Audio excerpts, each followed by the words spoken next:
बगहा जिला के संगठन की बैठक में समय निकालकर आने के लिए सभी मीडिया बंधुओं का मैं व्यक्तिगत तौर पर और बगहा जिला संगठन जन स्वराज की ओर से आपका धन्यवाद कर रहा हूं।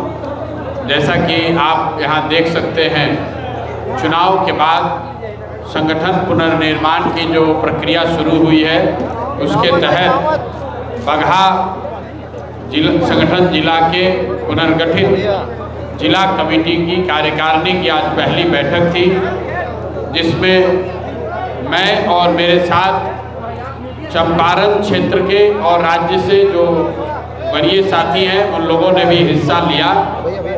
पूरी बैठक करीब 4 घंटे तक चली। मैं स्वयं उसमें करीब 2-2.25 घंटे तक था।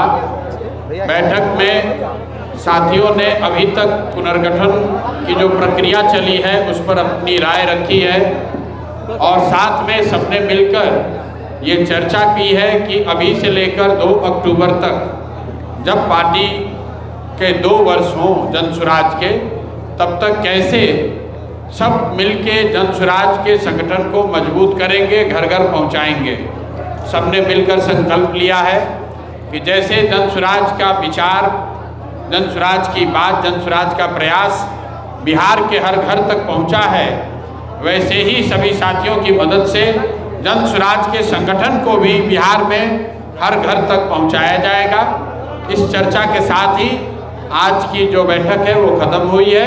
अगर आपके कोई सवाल हो, प्रश्न हो तो आप वो कर सकते हैं। बहुत बहुत धन्यवाद। प्रशांत जी, दिल्ली में केंद्रीय शिक्षा मंत्री के इस्तीफे की मांग को लेकर कांग्रेस जनता पार्टी प्रोटेस्ट कर रही है, कैसे देखते हैं आप इसे?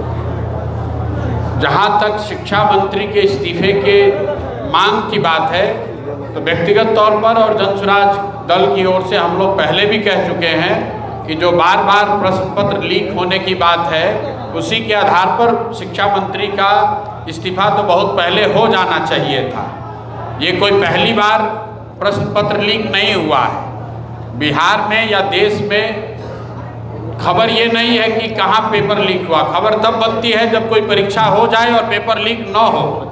इस बार तो 12वीं की परीक्षा के मूल्यांकन में कुछ यंग साथियों ने जो प्रक्रिया को दिखाया है कि कितना बड़ा उसमें घालमेल है। किसी का उत्तर, किसी की उत्तर पुस्तिका, किसी का उत्तर, किसी का नंबर, और किसी को पता नहीं है कि ये कौन चला रहा है, कौन कर रहा है। तो बिल्कुल धर्मेंद्र प्रधान का, शिक्षा मंत्री का इस्तीफा होना ही चाहिए।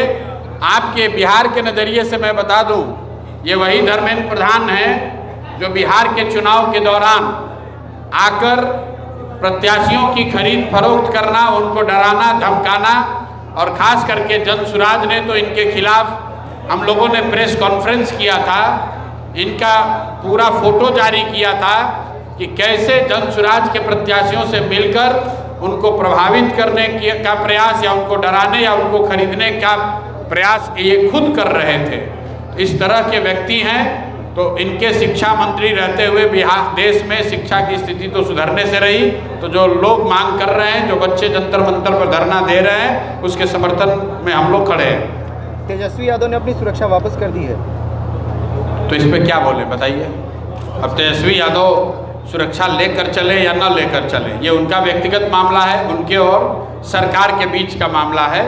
जन स्वराज में हम लोग का ऐसा मानना है वैचारिक तौर पर कि जो लोग भी संवैधानिक पदों पर नहीं हैं, जो लोग सरकार की ओर से अधिकृत नहीं हैं, ऐसे लोगों को सुरक्षा नहीं मिलनी चाहिए। पूरे बिहार के लोग सुरक्षित महसूस करें, सरकार का वो काम है। उसमें सिर्फ नेताओं के लिए अलग से सुरक्षा की जो बात है, ये बिहार जैसे राज्य में सुरक्षा कम और स्टेटस सिंबल ज़्यादा है। 2025 के चुनाव के बाद जन स्वराज का कहना था कि 10,000 रुपये दिए गए हैं, अगर उन महिलाओं को 2-2 लाख नहीं मिलते हैं तो जमीनी स्तर पर जन स्वराज उसके लिए बिल्कुल उस बात पर कायम है कि जिन महिलाओं को या पूरे बिहार को 2 लाख रुपए का लालच देके 10,000 रुपये का एक तरह से एडवांस देकर 2 लाख रुपए का लालच दिया गया, उनके वोट को प्रभावित किया गया, उनके वोट को खरीदा गया, उसके खिलाफ जन स्वराज ने सबसे पहले से आवाज़ उठाई है। आगे भी उठाते रहेंगे। लेकिन जो बात हम लोगों ने कही थी वो तो कहीं ना कहीं सत्य है, तभी तो 202 विधायकों के समर्थन होने के बावजूद नीतीश कुमार को अपना पद छोड़ना पड़ा है, क्योंकि उनको भी मालूम है कि ये 202 विधायकों का जनता के समर्थन से बनाई हुई सरकार नहीं है, बल्कि जनता के पैसे से ही खरीदे गए वोट की सरकार है। तो इसलिए ये प्रयास जो उन लोगों ने किया है, इसका खामियाजा उनको भुगतना पड़ेगा। हम लोग, आप अगर ये पूछना चाह रहे हैं कि अभी आंदोलन क्यों नहीं कर रहे हैं, 6 महीने बीते हैं, लोगों को अभी और थोड़ा समय ले लेने दीजिए। लोगों का भी आँख खुलना चाहिए कि जैसे सहारा के लोग पैसा डबल करने का भ्रम दिखाकर उनका पैसा लेकर भाग गए, उसी तरह नीतीश कुमार ने 2 लाख रुपए का लालच देकर आपका वोट ले लिया और खुद अब दिल्ली भाग गए और यहाँ पर अपने चेले चपाटों को, अपने बच्चों को सरकार में बैठा दिया है। पेट्रोल डीजल के दाम लगातार बढ़ रहे हैं। लगातार बढ़ रहे हैं। हमको तो लगता है कि पिछला 10 बरस से नीतीश जी के फर्जी शराबबंदी के कानून के वजह से आपको मालूम है कि बिहार में पूरे देश में सबसे ज़्यादा महंगा डीजल और पेट्रोल पहले से बिक रहा है।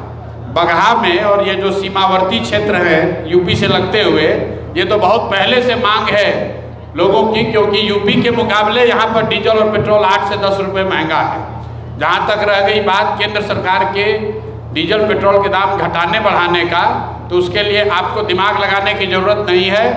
आगे यूपी का चुनाव आएगा, पेट्रोल डीजल का दाम बढ़ना बंद हो जाएगा। जैसे ही चुनाव खत्म होगा फिर से तेल का दाम बढ़ने लगेगा। तमिलनाडु में आपकी जी, शिक्षकों को वेतन नहीं मिल रहा है या जो ठेकेदारी यहाँ करते हैं उनको भुगतान नहीं हो रहा है, विकास का काम नहीं हो रहा है, तो भाई जब 30,000 करोड़ रुपया आपका और बिहार सरकार का सरकार ने बांट के वोट खरीदने में बर्बाद कर दिया, तो अब वो पैसा आएगा कहाँ से? तो पैसा अल्टीमेटली तो जनता के जेब से ही जाना है। एक हाथ से 10,000 रुपया दिया और दूसरे हाथ से आपकी सैलरी रोक ली। अब आप समझिए। चलिए।